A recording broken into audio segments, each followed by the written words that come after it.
Nagsimula na ito matapos ang isang taon ng pagpapahina sa Russia sa pamamagitan ng pagsira sa kanilang mga opensiba. Nakalikha na ng mga pagkakataon ang Ukraine. Isinasagawa ang kontra-atake sa Hilaga at Timog. Todo ang Ukraine sa kontra-opensibang nagbago ng takbo ng digmaan. Hindi ito inasahan ng Russia. Maaaring wala silang sagot. At kapag nagtagumpay ang Ukraine, mawawala agad ang mga tagumpay ng Russia sa loob ng buwan o taon. Maliban na lang kung may mangyaring kakaiba.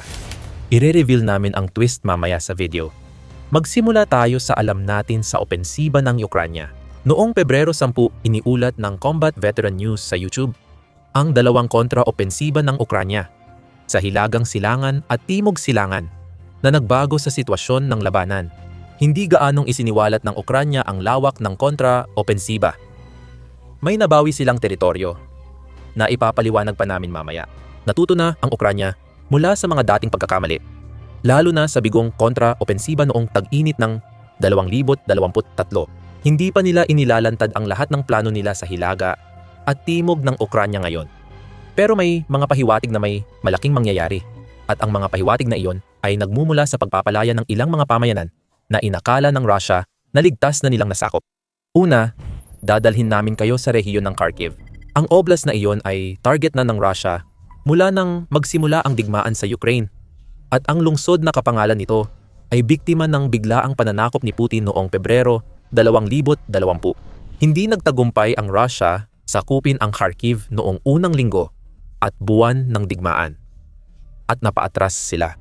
Ang kontraopensiba ng Ukraine noong Setyembre 2022 ang nagdulot ng pinakamaraming pinsala. Hindi pa rin sumusuko si Putin sa teritoryong tingin niyang para sa Russia. At may kaunting tagumpay ang Russia sa Kharkiv, particular.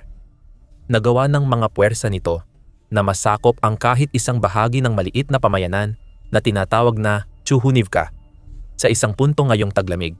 Ayon sa isang pahayag na inilabas ng ika-16 na Army Corps ng Ukraine sa Facebook kamakailan, sinamantala nila ang mahirap na kondisyon ng panahon. Sinubukan ng kalaban ang palihim na paglusot sa mga pormasyon ng depensa sa lugar ng baryo ng Chuhunivka. Gayunpaman, sinamahan ang pahayag na iyon ng isang video na nagpapakita ng mga sundalong Ukrainian sa lupa na nagtutulungan kasama ang mga unmanned aerial vehicle operator na nagsasagawa ng reconnaissance upang mapaalis ang mga mananakop na Ruso. Ito ang una sa dalawang opensiba. Sa loob lamang ng ilang sandali, inakala ng mga puwersa ng Rusya na nagawa nilang makapagtayo ng posisyon sa isang pamayanan na maaaring magsilbing lunsaran ng mga susunod na opensiba sa Kharkiv. Inagaw ng Ukraine ang posibilidad na iyon. Pinalaya nito ang Chuhunivka sa isang malakas na kontra-opensiba kung saan ilang sundalong Ruso ang nabihag at naitaas ng Ukraine ang pambansang watawat sa napalayang baryo. Ano ngayon? Laging maganda ang balita sa pagpapalaya ng baryo. Pero ano bang espesyal sa Chuhunivka? Ang sagot ay nasa gusto ni Putin sa Kharkiv. Habang layunin ng Russia na sakupin ang buong oblast, ang agarang layunin ni Putin ay makuha ang sapat na bahagi ng Kharkiv para gawing buffer zone laban sa puwersa ng Ukraine at mga teritoryo ng Russia. Ngayon, sa ilang aspeto, mukhang sinusubukan ng Russia na gumawa ng isang uri ng buffer zone sa loob mismo ng teritoryo ng Ukraine at pagsamahin ang mga puwersa sa Verkhansk at ibang bahagi ng Kharkiv, ayon sa Combat Veteran News na mukhang tama ang channel. Iniulat ng British Broadcasting Corporation na nais ni Putin gumawa ng buffer zone mula Mayo 2025 matapos muling makuha ng Russia ang karamihan ng Kharkov Oblast na dating hawak ng Ukraine. Ang pagkawala ng teritoryo ay nagdulot ng kahihiyan kay Putin bilang unang leader ng Russia na nawalan ng lupain sa kalaban mula ikalawang digmaang pandaigdig at nagdulot ito ng malaking dagok sa imahe ng pagiging matatag na leader na nilikha ni Putin para sa kanyang sarili. Ang kagustuhan ni Putin sa buffer zone sa Kharkiv ay nagbigay pansin sa aksyon ng Ukraine sa Hilagang Silangan. Dahil sa paglaya ng Chuhunivka, hindi na magagawa ng Russia ang nais nitong buffer zone. At para sa hinaharap, masasabi lang natin na ang kawalan ng buffer zone ay nangangahulugan ng kawalan ng proteksyon para sa hangganan ng Russia. Maaaring simula pa lang ng mas malawak na kontra-opensiba ng Ukraine ang opensiba sa Chuhunivka. Magbibigay daan ito na mabawi ang mas maraming teritoryo sa Kharkiv at posibleng lampas hangganan na parang nangyari sa Kursk noong 2024. Tandaan, May paparating na twist sa kwento ng kontra-opensiba. Pero bago namin ito ibahagi, kailangan munang magtungo sa timog ng Ukraine, sa bayan ng Ternovata, Zaporizhia. Hindi tulad ng Kharkiv, hindi gaanong banta sa Russia ang Zaporizhia sa kontra-inbasyon. Ang oblast ay kanluran ng Donetsk at Luhansk, kaya't walang saysay ang pagsubok ng Ukraine na kunin ang Zaporizhia. Tulad ng paghahanda ng pag-atake sa Rostov-on-Don ng Russia, mas nais ng Ukraine na gamitin ang nakuha nilang teritoryo para palakasin ang posisyon nila sa Donbas, Donetsk at Luhansk, at bawasan ang kontrol ng Russia sa Zaporizhia. Inaangkin ng Russia na kontrolado nila ang humigit kumulang 75% ng oblast na iyon at gugustuhin ng Ukraine na pababain pa ang porsyentong iyon. Kaya bumalik tayo sa Ternovata noong 11 ng Pebrero. Iniulat ng The New Voice of Ukraine na si Andrei Kovalyenko, pinuno ng Center for Countering Disinformation, ay nagsabing napalaya muli ng mga sundalo ng Ukraine ang Ternovata. Mukhang maliit lang iyon, lalo na sa buong digmaan. Maganda ang napalayang pamayanan. Pero hindi ito laging senyales ng malaking kontra-atake ng Ukraine maliban na lang kung ganoon nga. Ang Ternovata ay napalaya noong Pebrero 8 at sa 3 araw mula noon hanggang sa ulat ng New Voice of Ukraine. Napalaya rin ng Ukraine ang mga baryo ng Kosiv, Sedva at Pradoroshna na nasa Zaporizhia Oblast din. Ang pagpapalaya sa Ternovata ay hindi isang beses lang. Sa loob ng 1 linggo, 3 pamayanan ang nawala sa Russia sa Ukraine. Senyales ng mas malaking pangyayari. Tandaan ang pamayanan ng Ternovata dahil may mahalagang bagay tayong matutuklasan tungkol dito mamaya sa video. Ngayon, malinaw na nais ng Ukraine na mabawi ang kahit anong teritoryo na kaya nitong makuha mula sa Russia. Ang unti-unting pagbawas sa okupasyon ng Russia ay isang malaking layunin para sa Ukraine, gaya ng nabanggit natin kanina. Ngunit maaaring may isa pang dahilan kung bakit inilulunsad ng Ukraine ang kontra-opensiba sa rehiyong ito at maaaring may kinalaman ito sa rehiyon ng Donbas na tinalakay natin ilang minuto na ang nakalipas. Hindi naniniwala ang Ukraine na makakapasok ito sa Donbas sa Zaporizhia, pero ang tila ginagawa nito ay sinasamantala ang pagiging tutok ni Putin sa rehiyong iyon ng Ukraine para makakuha ng tagumpay sa ibang lugar. Gaya ng paliwanag ng Combat Veteran News, ang mga pagtatangka ng Russia na sakupin ang Donbas ay pumipilit dito na alisin ang mga tropa mula sa ibang mga rehiyon ng Ukraine, partikular sa Kharkiv at Zaporizhia, para palitan ang mga sundalong napatay sa kill zone ng Ukraine sa Donetsk. Ngayon, hindi mo na kailangang maging henyo para maintindihan ito. Sa pag-alis ng mga sundalo ng Russia sa Hilaga at Timog Ukraine, nagkakaroon ng bagong oportunidad at humihina ang dating ligtas na teritoryo ng Russia, gaya ng sa Chuhunivka. Napilitan ang Russia gumamit ng ilang infiltrator para sakupin ang baryo, ngunit nabigo. Posibleng ganoon din ang nangyari sa mga pamayanan sa Zaporizhia na nabanggit natin. Humina ang depensa ng Russia, kaya sinamantala ito ng Ukraine para magsagawa ng malalaking atake na nagbago sa pananaw natin sa digmaan. Ngayon, hindi magbabago ng diskarte ang Russia sa Donbas sa anumang oras sa lalong madaling panahon. Ginawang kondisyon ni Putin sa negosasyon ang pagsuko ng rehiyon at sinabi sa dulo ng 2025 na kukunin ng Russia ang Donbas sa puwersa kung hindi ito ibigay ng Ukraine. May balita na maglulunsad ang Russia ng bagong opensiba ngayong tag-init na magsisimula sa mas malalim na paglusob sa silangang Donbas. Iniulat ng TVP World na ayon sa Deep State, posibleng lumahok ang mahigit 100,000 sundalo sa opensiba ngayong tag-init.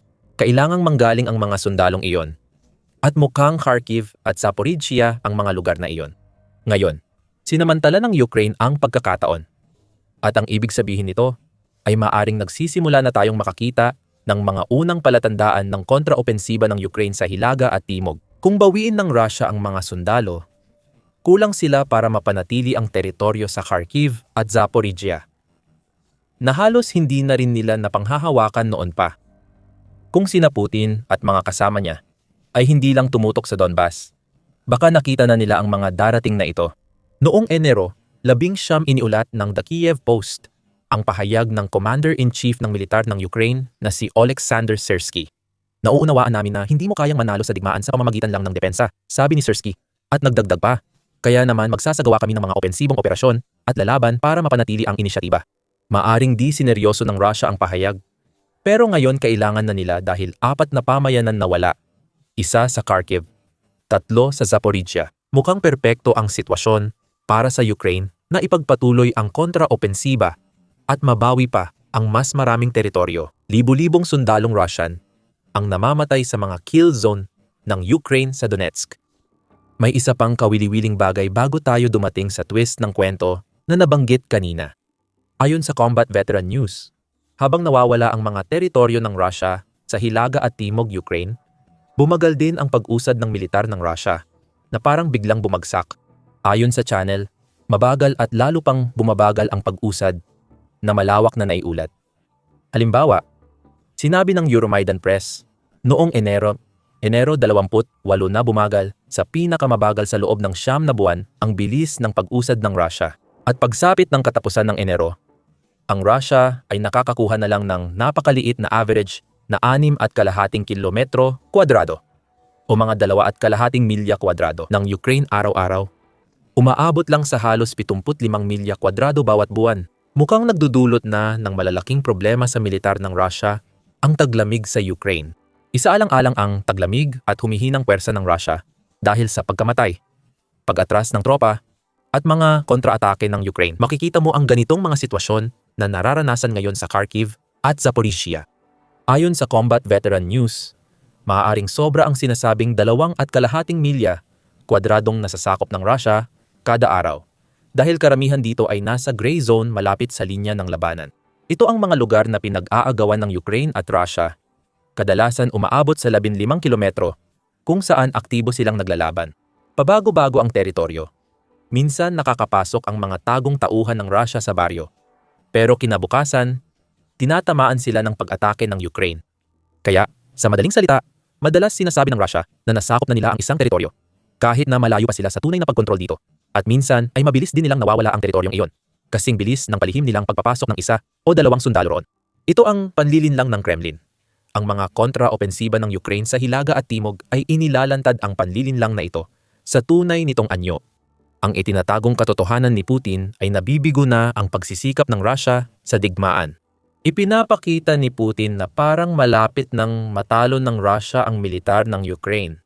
Tuloy pa rin ang pagpapadala ng Russia ng mga sundalong parang pambala sa depensa ng Ukraine. Madalas kakaunti lang ang tagumpay nito, gamit ang kaunting sundalo, at kadalasan nababawi rin ng Ukraine. Pagkatapos itong ianunsyo, marahil ang New York Post ang pinakamagandang nagsabi nito sa isang editorial noong Enero, kung saan sinabi nila, matapos mabigong makamit ang orihinal nitong 3 araw na layunin na pabagsakin ang Kyiv, mas matagal nang nakikipaglaban ang Russia sa Ukraine kaysa noong nakipaglaban ito sa Germany noong ikalawang digmaang pandaigdig.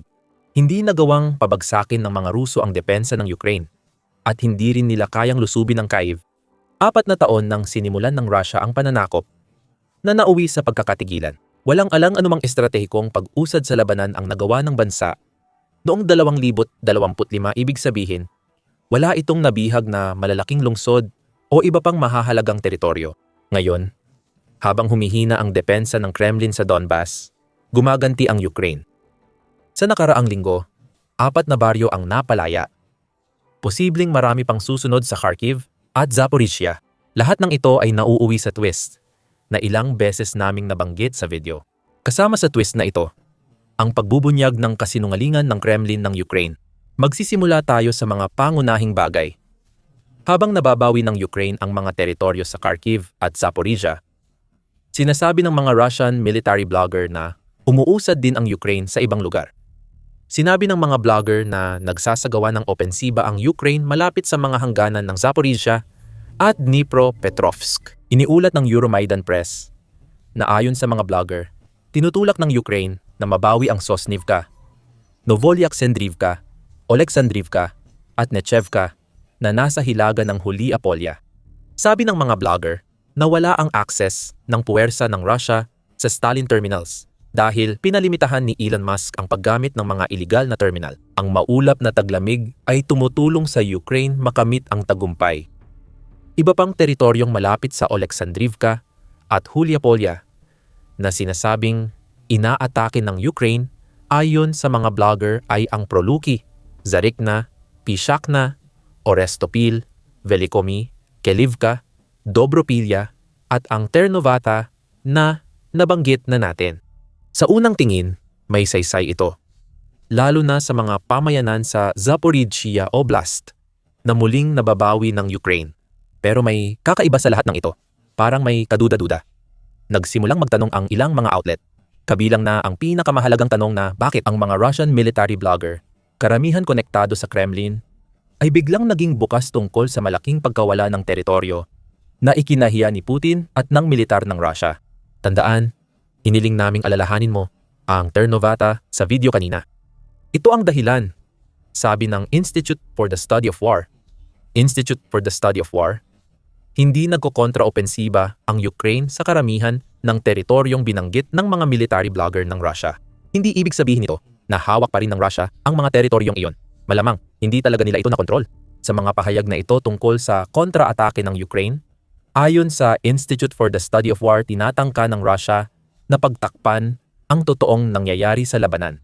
Ayon sa Institute for the Study of War, binanggit nila ang pahayag ni Colonel Vladislav Voloshin, tagapagsalita ng Southern Defense Forces ng Ukraine na nag-ooperate sa Zaporizhzhia, na panatili ng Ukraine ang Ternovata. Hindi ito nabawi. Tinangka ng Russia na magpadala ng sundalo para itayo ang kanilang watawat. Ngunit agad silang napigilan.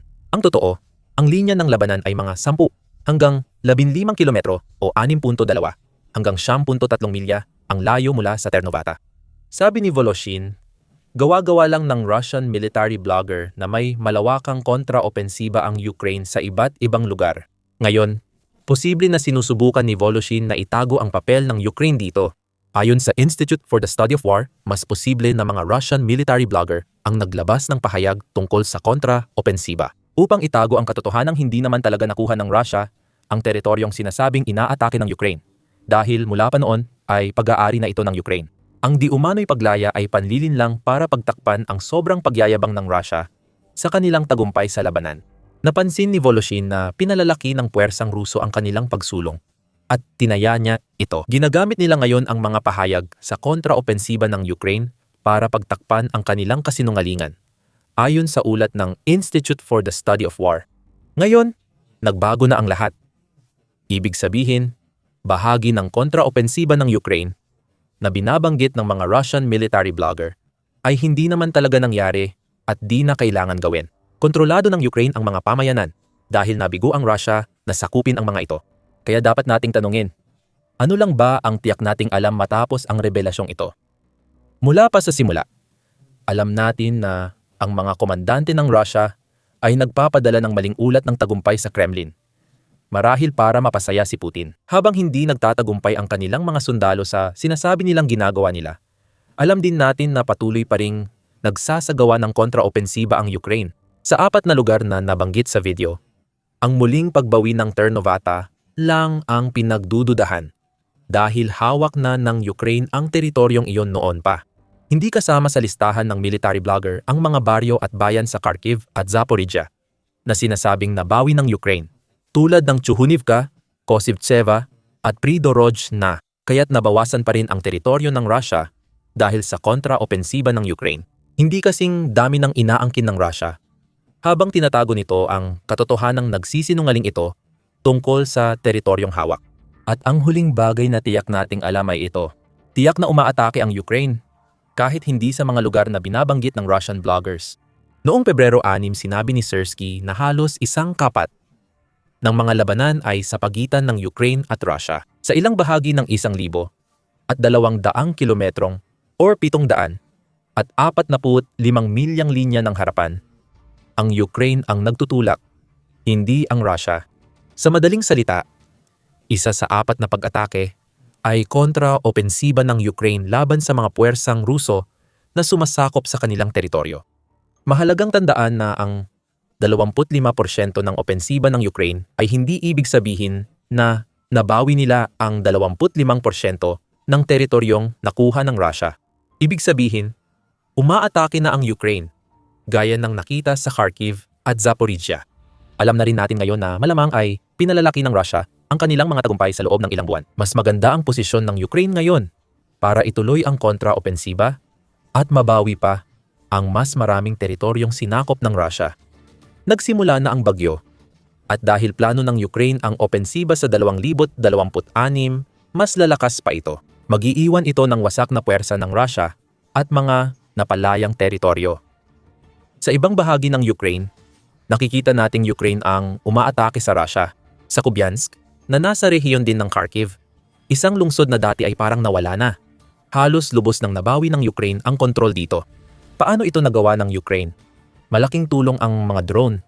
At malalaman mo kung papanoodin mo ang aming video.